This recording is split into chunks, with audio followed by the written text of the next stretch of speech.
అందరికీ చెప్పి నేను రాజేష్ మహాసేన్. ఏపీ వెంకటేశ్వర గారు ఈయన్ని జగన్మోహన్ రెడ్డి గారు సీఎం అయిన వెంటనే గతంలో ఈయన ఇంటెలిజెన్స్ చీఫ్గా పనిచేశారు. తెలుగుదేశం పార్టీకి చంద్రబాబు నాయుడు గారికి అనుకూలంగా పనిచేశారు. పైగా ఈయన కమ్మకొలొస్తాడు కాబట్టి వెంటనే ఆయన పోస్టింగ్ తీశారండి.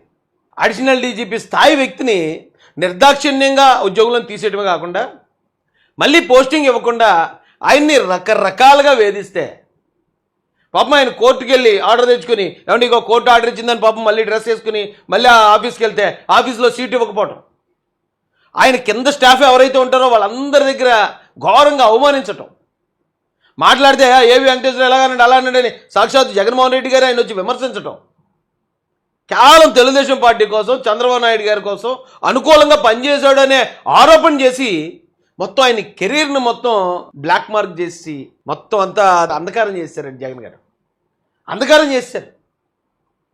పాపం భరించాడు అదంతా కూడా, అంతా భరించాడు, సహించాడు. చివరి ఒక్కరోజు అనుకుంటా ఆయన పోస్టింగ్ ఇచ్చినట్టు ఇచ్చి సీట్లో కూర్చోబెట్టి మరుసటి రోజు రిటైర్ అయిపోయాడు. ఇప్పటికీ ఈయన విమర్శించారు జగన్మోహన్ రెడ్డి గారు. మరి పార్టీ గెలిచి ఎన్ని రోజులు అయింది? 6 నెలలు ఎంత అయింది? మరి ఆయనకి పార్టీ ఏం గుర్తింపు ఇవ్వలేదు. కారణం ఆయన కమ్ముడు కాబట్టి.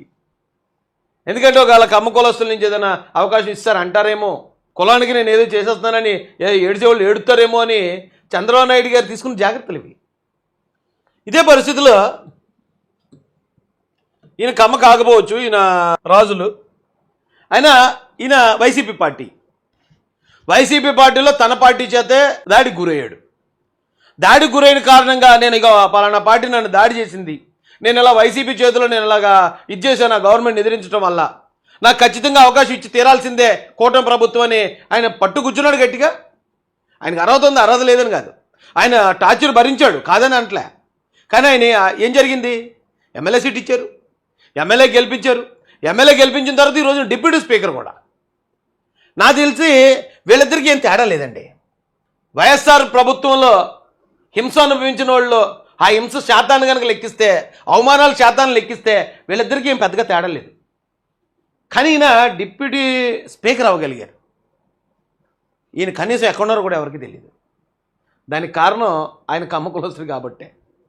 అంటే ఒకరి పట్ల ఎదుటోళ్ళు విమర్శించినంత కాదు, ఒక్కోసారి ఆ కులం కూడా శాపంగా మారుతుంది. టీడీ జనార్దన్ గారు నాకు తెలిసి ఈయన పీల్చే గాలి కూడా తెలుగుదేశం గాలే పిలుస్తాడు, అంటే పసుపు గాలే పిలుస్తాడు.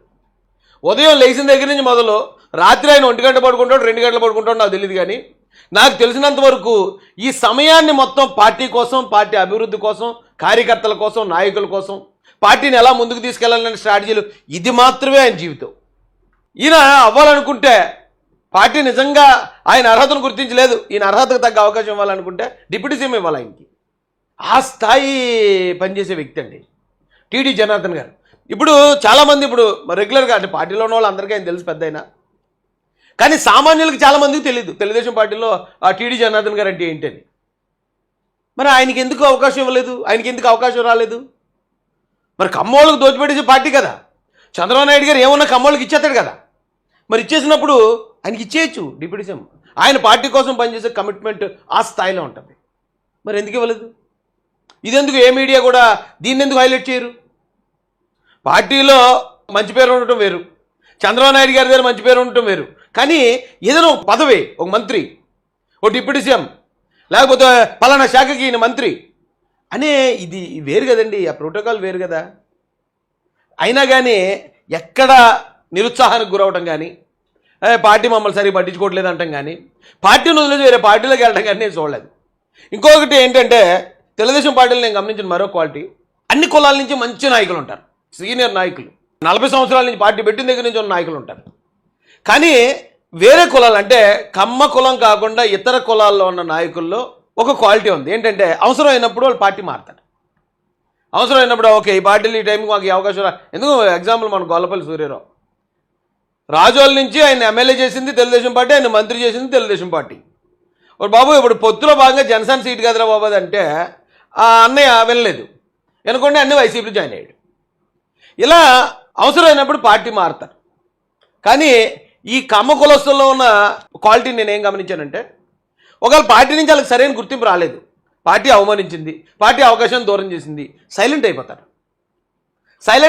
తప్ప ఏదో ఒక కొడాలి నాని, ఒక వల్లభనేని వంశీ కనపడ్డారు తప్పండి మిగతా కమ్మ కులస్తులు ఎవరు కూడా ఆ పార్టీని వదిలి వేరే పార్టీలో జాయిన్ అవ్వడం అనేది నేను చూడలేదు ఇప్పుడు దాకా. అదో బెస్ట్ క్వాలిటీ. అయితే అవసరమైతే పార్టీ కోసం, పార్టీని నిలబెట్టడం కోసం, పార్టీ అధికారంలో ఉంటే ప్రజలకు మేలు జరుగుతుంది కాబట్టి పార్టీని నిలబెట్టడం కోసం పనిచేస్తారు, లేదా సైలెంట్ అవుతారు తప్ప పార్టీని బదనాం చేయాలను లేదా ప్రత్యర్థులతో చేతులు కలిపి పార్టీని ధ్వంసం చేయాలన్న ఆలోచన మాత్రం ఈ కులంలో చాలా చాలా తక్కువ అండి. పర్సంటేజ్ 0.001% కూడా ఉండదు. కానీ మరి ఎందుకు రాలేదు మరి అవకాశాలు? ఎందుకు వాళ్ళ మంత్రులు అవ్వలేదు? ఇప్పుడు కొత్త వాళ్ళే మంత్రులు అవుతున్నారు. కొత్త వాళ్ళు మంత్రులు అయినప్పుడు పార్టీలో ఎప్పటి నుంచో పార్టీ పెట్టిన దగ్గర నుంచి ఉండి పార్టీ కోసమే మొత్తం తమ జీవితాన్ని త్యాగం చేసిన వీళ్ళు ఎందుకు అవ్వలేకపోతున్నారంటే కారణం వాళ్ళ కమ్మోళ్ళు కాబట్టి. మరి కమ్మోళ్ళకి దోచిపెడుతున్నారు చంద్రబాబు నాయుడు గారు అంటారు ఎలా అండి?